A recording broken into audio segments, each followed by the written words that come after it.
What's up, warriors? It's another day and another music reaction.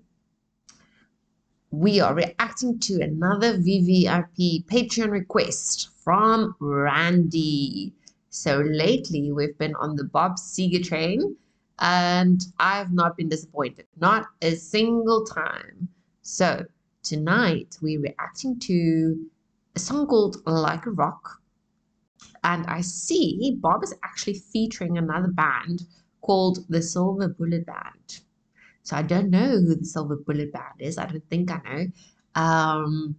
So this is going to be a nice one, Like a Rock. No, I can't even draw or come to a conclusion off the bat. So we are going to dive right in. And we are going to be quite certain that we won't be disappointed whatsoever just because it's Bob Seger. Hello. And it's a request from Randy. So Randy does not disappoint with his reaction requests. Randy, I want to personally thank you. Thank you from the bottom of my heart. You have been beyond amazing. Just absolutely beyond amazing. Guys, for you who do follow my Buy Me a Coffee page, Randy is doing more than what I could ever ask for. He is supporting me like crazy at this point. Not only is he a VVIP of Patreon, but he's also constantly on my Buy Me a Coffee, and he just supports me for the sake of supporting me and not even just requesting reactions. So that is, I'm grateful. That's all I can say. It's the only words I have. I hope you know what it means for a reactor to be supported in this way. So yeah, here we go. This one is for you, Randy.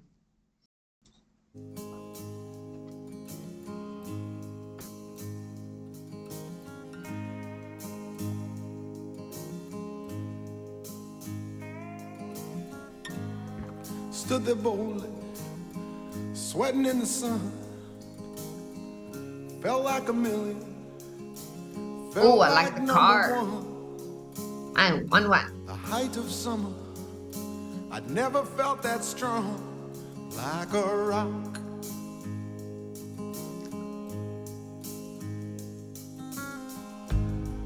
I was 18, didn't have a care.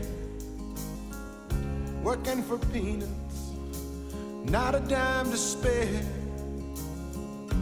But I was leaning, solid everywhere, like a rock.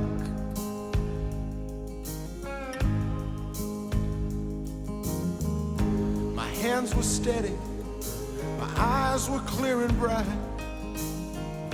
My walk had purpose, my steps were quick and light. And I held firm to what I felt was right, like a rock. And then you grow up. Like a rock.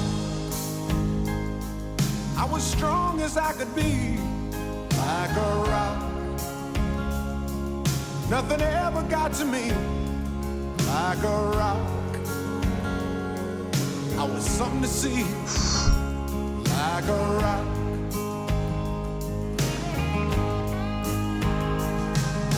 Stood arrow straight, unencumbered by the weight of all these hustlers and their schemes.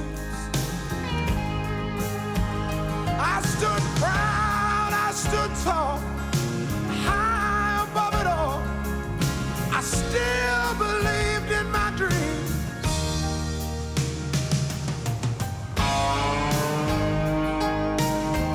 Oh.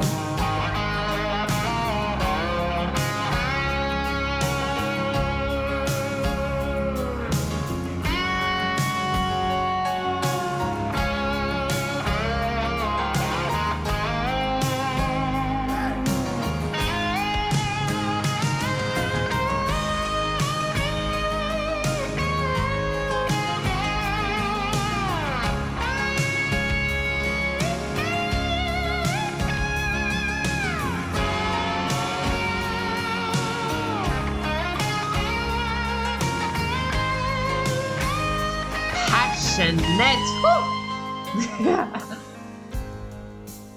Actually getting goosebumps. Chills down my spine.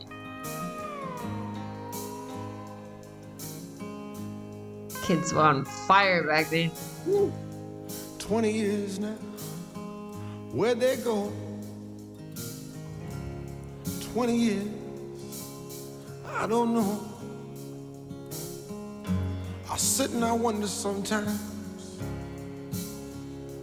where they've gone.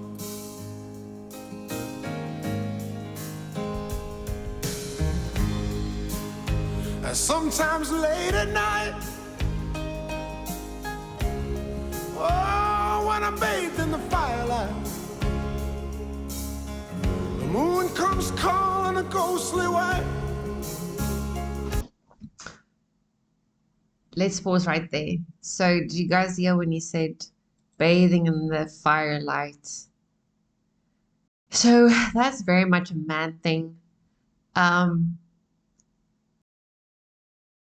Women have their own way of dealing with their stuff and internalizing and going for therapy and, you know, processing whatever they need to process. But men and people who are very comfortable with being by themselves, sometimes that's also a danger. It depends on the kind of life that you've lived. But men have this thing that they do. I have to say, I'm full on woman. I'm as a woman as you can get, but I do the same. So I'm very, very comfortable. I'm very used to being by myself.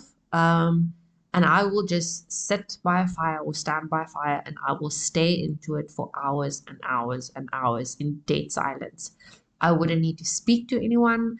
And I know men are very much the same way. They would just stand there and they would sort out their entire life just by staring into the fire.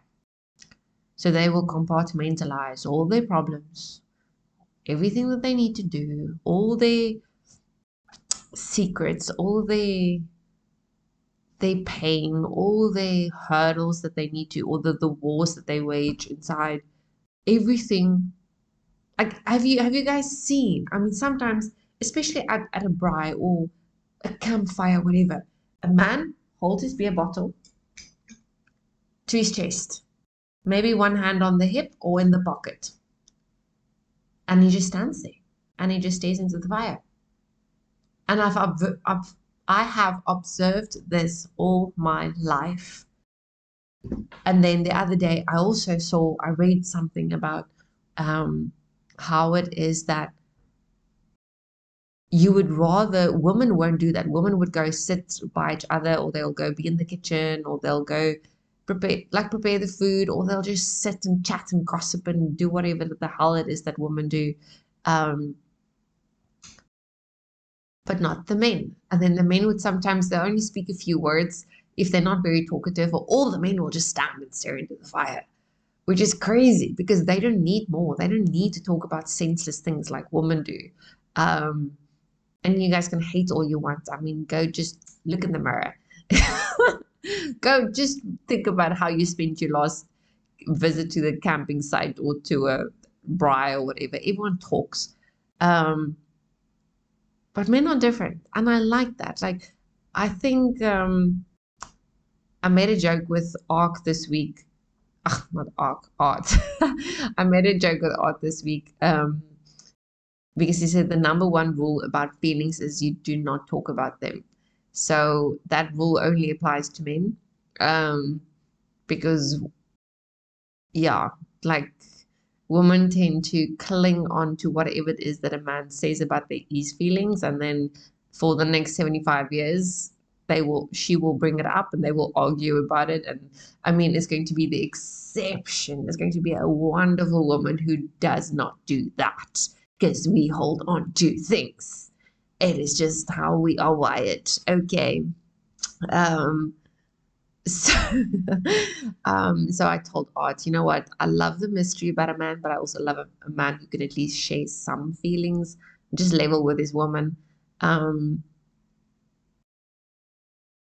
But I find it like when I look at Bob's face, yeah, there is so much. There's so much behind those eyes. Stuff that they will never talk about. Musicians are sometimes the exception because they have their outlet is music. So they will go and write about their experiences in order to process it or in order to get it out, you know. And sometimes they'll never even admit that it was a personal story. So it's each to their own. But you can't help but feel that Bob has, and even me, I mean, when he sang, when I was 18, I did X, Y, and Z as a rock. And then I was like kind of in my mind, and I think I actually verbalized it at some point. I said, and then you grow up. Because even in my life, when I was finishing school in my early 20s, I thought I'm going to conquer the world. I'm going to be amazing. I'm going to do this. I'm going to do that. And you know, I'm strong. I'm physically strong. I'm active. I'm mentally strong, and I've overcome so much in my life. Wada wada. And then all of a sudden, I'm like, and then I grew up, and then a whole lot of variables came to play a game with me. And then you realize, but now what? I didn't do anything that I wanted to do. I didn't do anything that I thought I would do. I'm not as mentally strong as what I was back then. I'm not as physically strong as what I was back then. Or maybe you are more like you're stronger, whatever. Like, it's the fact of the matter is we are very, very different to who we were when we were young. And sometimes hopes and dreams die. They don't just adapt. I've become very good at adapting dreams and goals. Because today I have a dream, tomorrow I get a fucking curveball thrown at me, and then I can either quit and say, oh, my dream got shattered, what, I can't do this anymore. Or I can say, nah, this shit happens, life happens, have a good cry, adapt the dream, and then I move forward in order to, you know, cater for the new circumstances or whatever the case might be.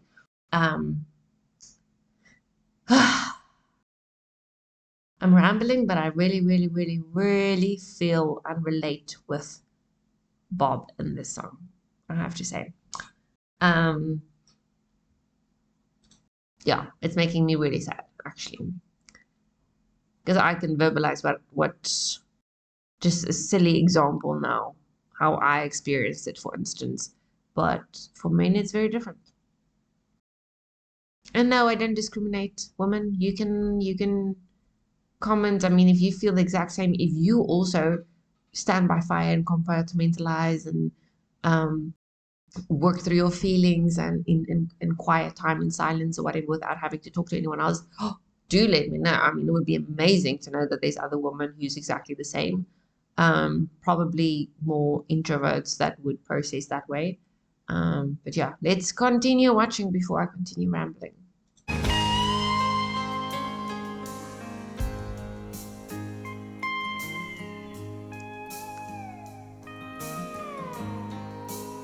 This gives me a little bit of a southern vibe, ne?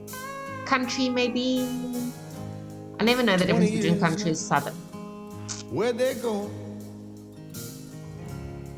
20 years, I don't know. I sit and I wonder sometimes where they've gone.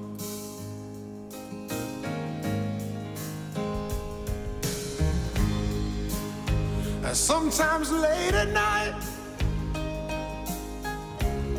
oh, when I'm bathed in the firelight, the moon comes calling a ghostly way, and I recall like a rock, standing arrow straight, like a rock, charging from the gate, like a rock, carrying the weight, like a rock,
He's getting in his car. He still kept it. Of course he did. You don't get rid of a car like that. He went to the same spot. 20 years later. Whoa. Ooh.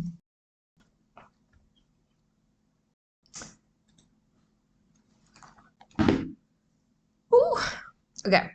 We're liking it. I mean, it's not even needed to go and read the lyrics, because he was just phenomenal. And his pronunciation is, or articulation is, on point. You know, I just read a comment earlier by someone who posted, or who commented on one of my videos that I did, where I said a man should be a man worth submitting to. So my point was, women these days, they don't want to submit to men. But me as a woman, believe a woman should want to submit to a man if her man is worth submitting to. So this person commented and said he's desperately trying, even though he doesn't feel like it anymore. He doesn't feel like he's there for her anymore, or he's her rock, or whatever the case may be. He still tries. He tries his utmost best to be the man that she can submit to, because he has some health issues and whatnot. So I want to say, because again, listening to everything Bob said now, having health issues does not make a man any less of a man. There's many things that define a man, a real man, a true man.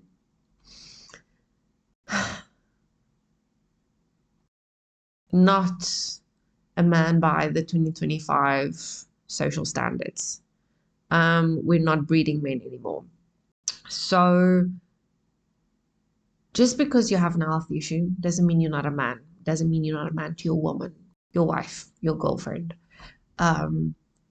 Just because you're maybe not physically strong, maybe you've got a bit of a tummy now, maybe you're losing your hair a bit, maybe you can't run as fast as you used to because you're not as sporty as you used to, and you were this brick and staunchest little guy, or tall guy, who knows, maybe you were a jock when you were in school, and now life changes, people changes.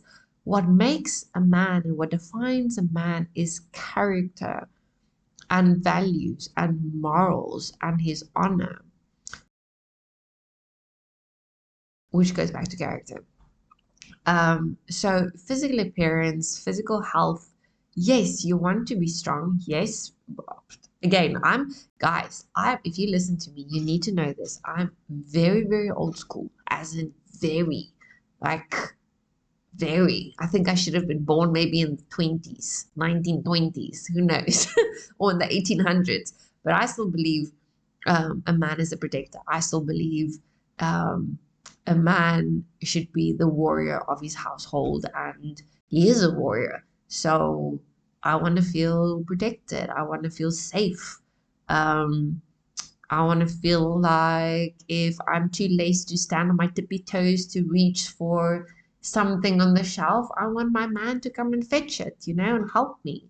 I'll pretend to be short just so that I can ask him to come and help me and thank him and kiss him and whatever. I'm just that kind of girl, okay? It's cheesy, I know, but whatever. I like to build up my man. So, regardless of his shortcomings, if he's honorable and if he has a character worth doing all those things for, otherwise you shouldn't even be with him. Um, so Bob is explaining that he lost his strength, for instance. He lost his speed. He had hopes and dreams. I can't even remember everything else now. But 20 years later, he doesn't seem to feel like he has any of that anymore. But it sounds like he's now deeming, or he might think less of himself. He might not think he is a rock anymore because he keeps, I don't know, the way he words his song, it makes me feel like he used to see himself as a rock, but not anymore. So I think it's really, really, really important that men realize just because physical things change, as long as you can have a good character, and I don't mean you need to be flawless. I don't say you need to uh, not have scars. I mean, probably men with scars are really good men.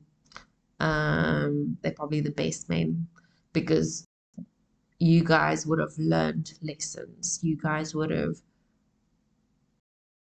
had to protect others over yourself, maybe. You've had to put someone before yourself, and then you got hurt, and maybe you have trusting issues. Maybe you go for the bottle every now and again. Um, it doesn't make you a bad person, and it doesn't make you less of a man. And just because your hopes and dreams are not the same, if you dreamed of becoming wealthy or becoming at least well off so that you can provide for your family, and you maybe did not manage to do it to that extent, maybe you're not wealthy, maybe you're just well off, maybe you're not even well off, and you barely come by, but at least you put food on your family's table, at least you make sure that they eat. That doesn't make you less of a man. If you make sure your family eats, if you make sure that they are safe, whether you need to work 2 or 3 jobs, you do that. If you're sick, if you happen to be sick, unfortunately, that shit happens. That's life. That's the circle of life. Now your duties shift. So it's your duty to do what you need to do to take care of yourself, even when you're sick. Or if there is something, some impairment, or like do research, see what you can do to reverse certain causes or symptoms. Or there's so much. I mean, the gods gave us nature, use nature. Forget about big pharma, forget about all this other stuff because it ends up making you just more sick and then you die. Just you have responsibility towards your family. Do what you need to do. Your responsibility, your duties might change, which means you need to be open to adapt. It doesn't mean you're quitting if you're adapting.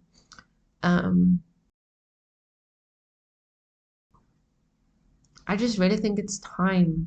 It is time that men remember who they are, that men remember where we come from, who we were meant to be,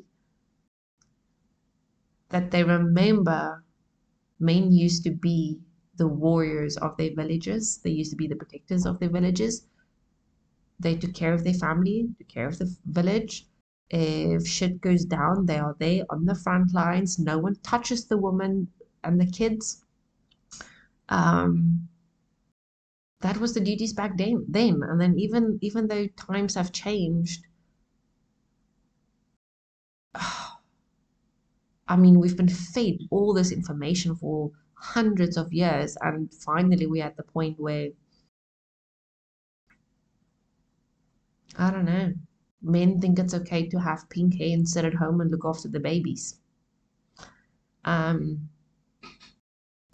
just my 2 cents. Randy, I am pretty certain you at least stand with me on that front. I know this. I know we like-minded in that sense. I think my whole point after all this rambling is, men, remember who you are. It's about values. It's about your character. Are you a good man? Do you still give your best regardless of your circumstances, regardless of what's happening? Do you give your best? And even if you have a little bit of a tummy because of beer and braaiing and biltong and drivels or barbecuing, that's the word you guys would know, that's fine. It's a little bit more fluff to hang on to. Love handles are there for a reason. So stop stressing about the small stuff. Make sure that your core is right. Make sure your core is worth respecting and loving and submitting to. Okay. And I think if Bob can come to that realization, then 20 years of changing wouldn't matter that much. And he would realize that when he was a rock at 18, he was maybe a tiny rock. Now he's a big rock because he has learned, he's got life experience. His heart got broken multiple times, but maybe it got picked up again by the right person. Or maybe it didn't and it's still coming. Maybe there's still a lot of things. I mean, he can build new dreams. You can build new dreams. You can get something small, like always be working on something. Always look forward to something. If you don't have a goal for the next 2 years or a hobby for the next 2 years, come up with something. Don't become stagnant. I think for anyone really, regardless whether you're male or female, if you don't have goals and dreams, even small short-term goals, if you don't have any of that, it's basically the same principle of when you go and dump, that's the word I'm going to use. If you dump your elderly parents or grandparents at an old age home or retirement home, don't do that. Because when you take them there, they have nothing to do. And that's when elderly people die. But if you put them in a little garden apartment, garden flat or cottage or whatever, and just have medical staff attend to them, if you are lucky enough to be able to afford it, they tend to live longer because they have a little garden to take care of. They can sit outside in the sun and they don't feel like they're just being dumped somewhere. So it's the exact same principle. They have something to live for. You need something to live for. Have a goal for tomorrow.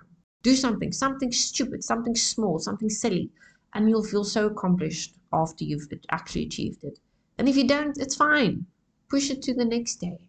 But then you better make it. You better achieve it then. Alrighty, guys, that is enough of me babbling. I'm just so grateful. This was really incredible. And Randy, if you send me songs like this, you need to be prepared. I'm going to talk and never stop talking. Okay. I find this really, really touching, and I have such a deep connection to. Lately, I read a lot about how men used to process things, how they process it today, and I'm obviously just observing to see the difference in men of today. I was in a situation, let me tell you something.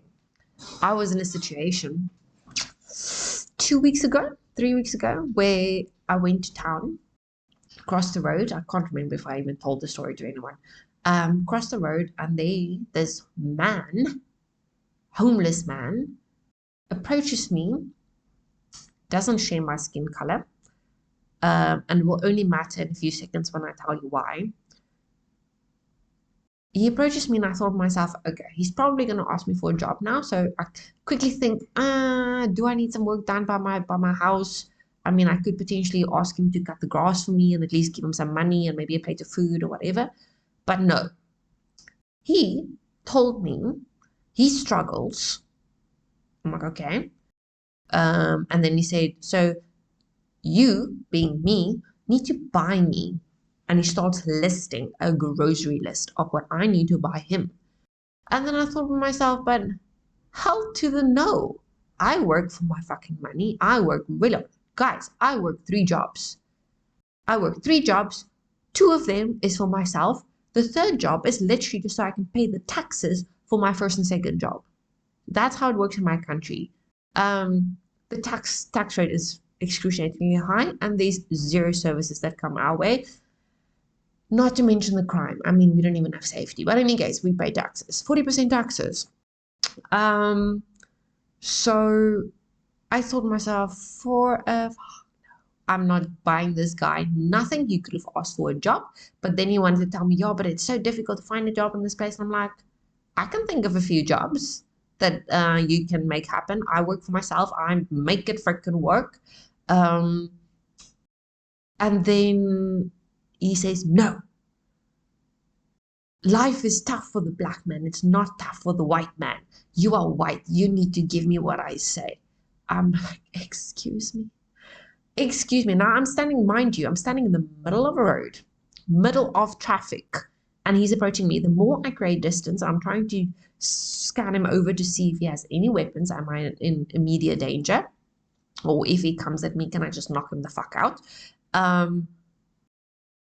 And as I'm doing all of this, I see 2 guys approaching me, 2 white guys, probably a bit younger than I am.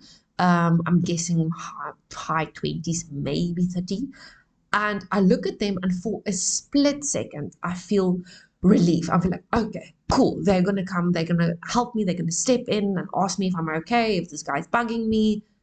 Guys, they made eye contact with me. I know on my face I looked distressed because I was pissed. I was livid. I was about to smack this guy in his face.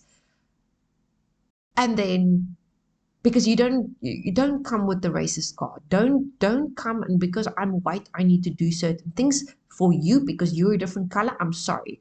I need to work. You can work. Wouldn't these 2 guys, white guys, again, I'm mentioning this for a reason, because you would imagine that they would actually stand up for me. Look me dead in the eye. I look at them, and they walk right past me. Right past me. Don't lift a finger, don't care. That is how useless the younger generation has become. I tell this story this morning to the old Wimmy, the old guy. I've almost become his friend now at the bookstore. So I visit the bookstore every week, and I tell him this story, and he's actually told me that this specific person who's harassing me like this, he actually took him to the police the last time and said that he gets aggressive with all the white women. So it's a thing, apparently. And then I told this man about these 2 young kids, and before I could even say that they just walked right past me, he said, and they didn't do anything, Nate. They just walked right past you. I'm like, yes. And he said, well, if it was a generation older, so maybe my generation, not even my generation, not even, unless you go to the different province, which is like Free State or whatever, you will get guys that will mount that person to the tar. He will never get up again. But it shows you, like, if real men, true men, not estrogen-filled men, approached and saw that I was in distress and saw that I was in this situation and probably might get attacked or stabbed with a knife or something of the sort, they would have come to help me, right? I mean, that's the logical thing to do, isn't it? Men are by nature protectors, aren't they? They're supposed to be. In any case, that is my point. I'm very upset, and that's why I'm so over all the estrogen-filled men. And yes, that is a physical thing, but unfortunately, that physical thing is due to mindset and allowing yourself to be indoctrinated. So, stay away from the soy milk, please. If you're lactose intolerant, just don't do it. I was vegan for 5 years. I did the soy milk. I regret it. I'm a woman. I'm a female, and I regret having soy milk ever because it fucked up my hormones. And to this day, I struggle with my hormone imbalance. So again, me rambling for a very, very long period of time. But I thought I would share my story, and then you guys can think for yourself. Should women fear and have men approach and not show up to protect them, or at least guard them, or at least help them away from the danger? Or do men now all of a sudden think, because women apparently think they are so independent and they can do just whatever the hell they want to do, and they are so much stronger, not stronger, but they're equal to men and all of this bullshit. Is that now why men now think, no, it's fine, she can handle herself, she can deal with it? I'm like, come on. Even if that's the case, wouldn't you just go and offer? And anyways, if she's being rude, then just, tell her to piss off. But at least come and help me. If I'm in the middle of the road and I'm in distress, and you can clearly see I'm in distress, don't just walk past me. That's not very nice. I was waiting for a man to come and save me. That's me being old school. Anyways, Randy, I'm sure if you were in the street and you saw that, you would have come to save me. You would have just given that guy one smack to the ear and taught him a lesson and said, go work, go get yourself a job. But anyways, yeah, I'm just having fun. It's Friday evening. I'm actually really tired. But I thought I would share my story with you guys. Okay. All right. I will check you guys in the next one. Thank you and goodbye.